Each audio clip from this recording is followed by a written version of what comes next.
To begin your fuel log entry, select the Check It application on your phone. Then you select Apparatus. All the apparatus in the department will be listed.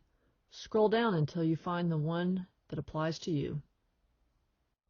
For this example, we will choose Brush 4.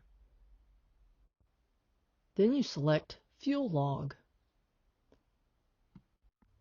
Select the Log Fuel button at the bottom to begin a new entry.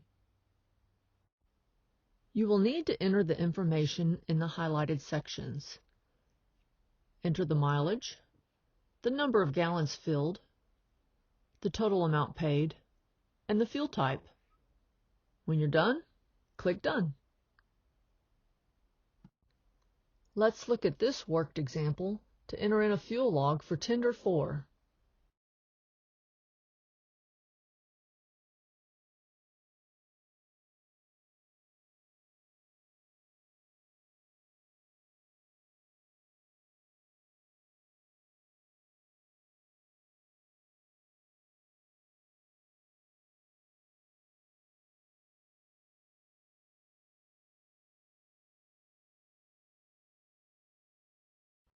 Now you're ready to log fuel purchases into Check It.